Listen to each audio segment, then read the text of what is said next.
What is up, everybody, and welcome back to the channel where you join me in a super exciting episode today where I'm going to show you how to build a touch button box using an old iPad or tablet.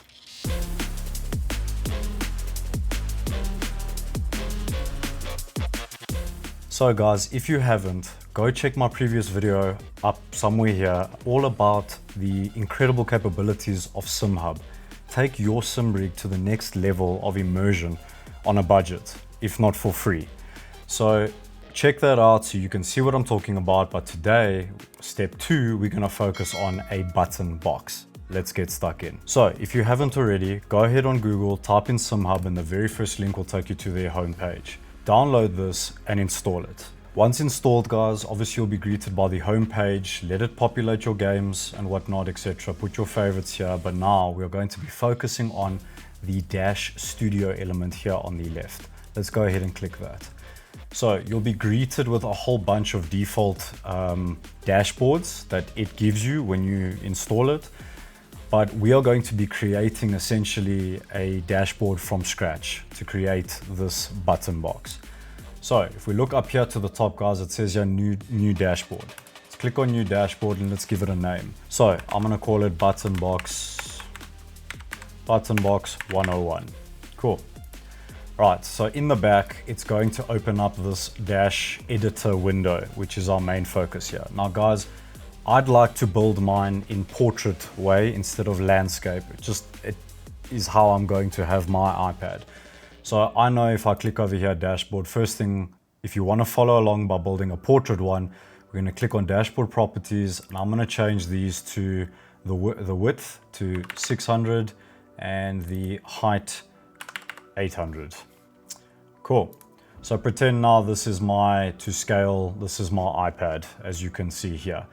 Now that you've created your blank canvas dashboard or button box, I'd like for you to go and follow this link in the description below to download some pre-made buttons. Of course, you can sit and create your own in Photoshop or download from Google Images, etc. But I have found something here on Overtake which uses the Stream Deck layout, which I think is brilliant, as it's got buttons dedicated to sim racing, dedicated to navigation, getting out, jumping into different applications, etc.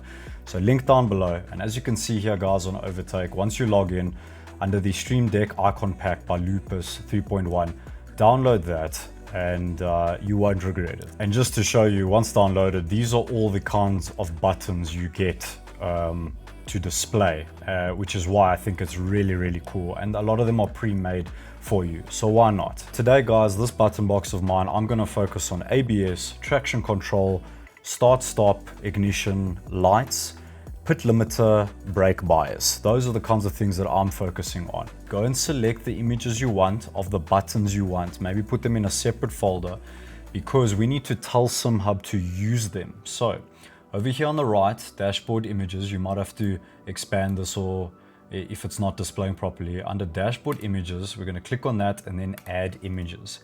So now I've gone ahead and prepped a bunch of them that I want. So I've got these sitting here under buttons. Now I'm going to bring all of these in, right? These are all the buttons I want. So let's open those. It now puts them into a library for us on SimHub. Right, we're just gonna bank those there for now.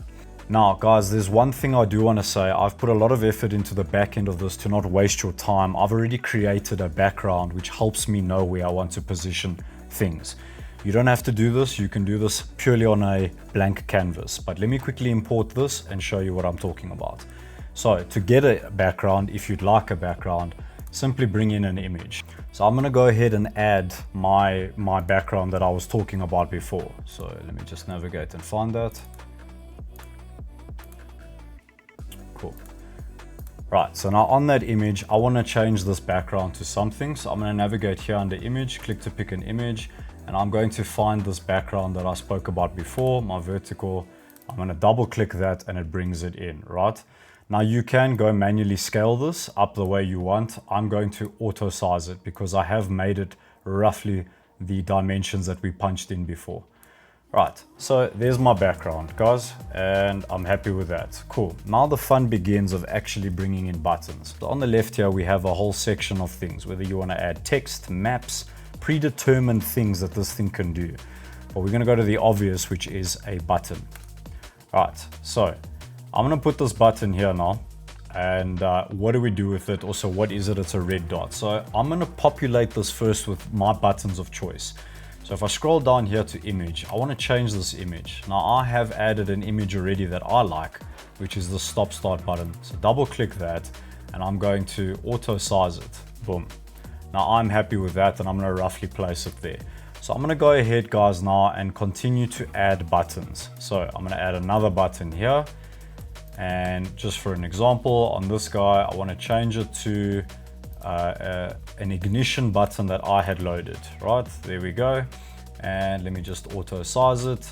Cool, happiness with that. So call that my ignition. So guys, I'm just going to time lapse this. You get the idea. Load a button and let's change its image. We will circle back afterwards to make them functional. All right, let's go ahead.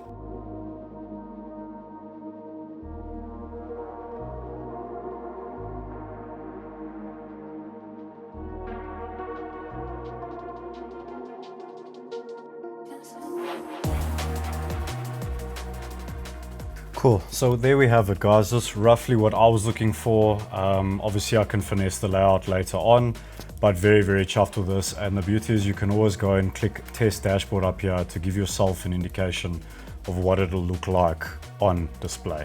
So immediately guys, please while you're working, don't forget to save. And that's pretty much the design element of the dashboard complete. Let's get this onto the iPad. Let's make sure that it is working on the iPad. And yeah, let's take it from there where we start assigning buttons to the button box. So if you haven't seen from my previous video, now to get this to display onto an old phone or tablet like me, as long as your phone or tablet's connected to the Wi-Fi, you can connect it via a local IP address. So if we go ahead and click over here on our dashboard we created, or button box 101, if I click on here, it says on phone or tablet. So go punch in this IP address on your favorite browser and it'll bring up your dashboards and your button box options that you have, or scan the QR code. Cool, I'm gonna go ahead and punch in this IP address and let's see what we can find. Cool, and here we go guys. It has found it and let's just see, boom.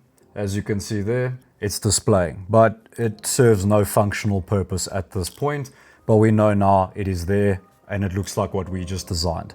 Happiness. So now it's about functionality and the way we want it to look.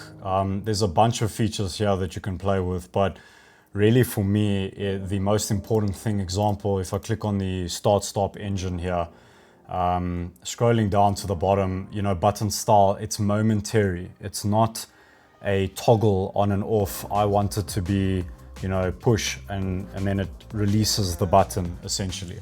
So if I give you an example here, if I hit start dashboard and now we've got the demo of it, all of these by default are on momentary.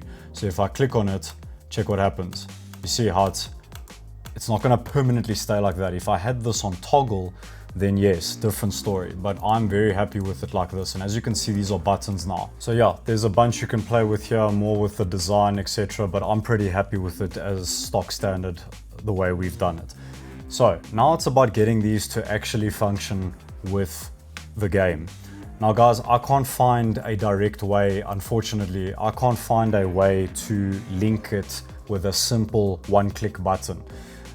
There are these predetermined button associations you can look for. Maybe you'll find what you're looking for, but they're not really game related. Start engine, TC control, ABS control, etc.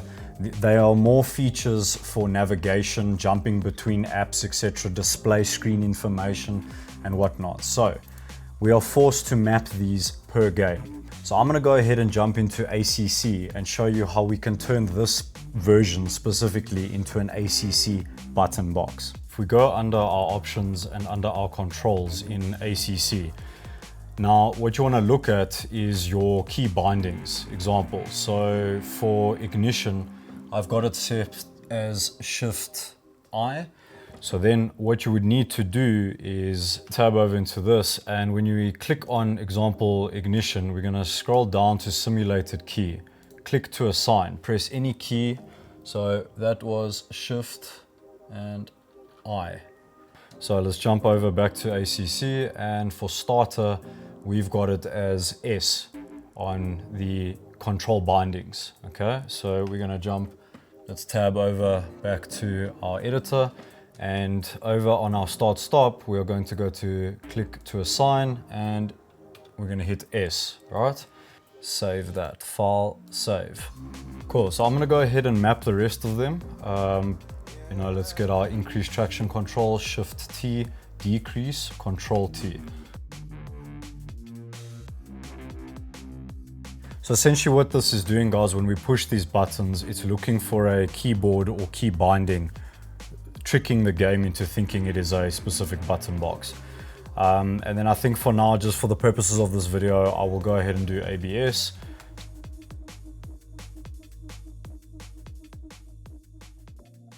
Alrighty, let's go ahead and test this. Cool, guys, so here I am sitting in the sim, and yeah, let's go ahead and give this a try. So on the iPad, I'm gonna open up my SimHub. I have already connected it directly in my browser to that. And last used, button box 101. Let's click on it, let's see what happens. Okay, there she is, at least we can see it. The game has already started the vehicle for us, but we can clearly see here, if I hold this down, what's happening to the revs. So the car is off. Start stop is working. I know ignition is working. Now if we go and we test, let's see if I hit TC down, check what's happening there to our TC. We can bring it back up, hitting TC up. Then let's test out our ABS. ABS, there we go on screen. You can see ABS is moving. We can bring it back up. And yeah, for purposes of this video, I haven't quite mapped the pit limiter and brake bias just yet, but here you can see how it's working. And to give you an example, I'll be sitting here in my chair where I can see my little dashboard through there. I've got my flags there on that screen, and now I've got my button box, which does work with gloves, which is awesome. So that's how we can create a button box. Cool, guys. Well, I hope you enjoyed this tutorial on how you can build your own button box. I have completed it since, pit limiter, brake bias, etc., wipers, lights flashing, and if you would like to get your hands on my version of it, I'll put a link down below in the description. If you want, maybe buy me a coffee. Love your support as the channel grows, and yeah, I mean, there's so much we can do here. I will be creating horizontal versions and yeah, creating our own dashboards going forward. So I think this is an awesome new element added to my sim rig. I mean, a button box, why not? It's just for fun, doesn't make us any quicker or any better, but at least we have a whole selection now, and it was for free. So, hope you enjoyed this episode. I'll check you guys on the next one. Please don't forget to like, share, subscribe, and hit that notification button so you don't miss any of my uploads. Check you on the next one. Cheers, guys.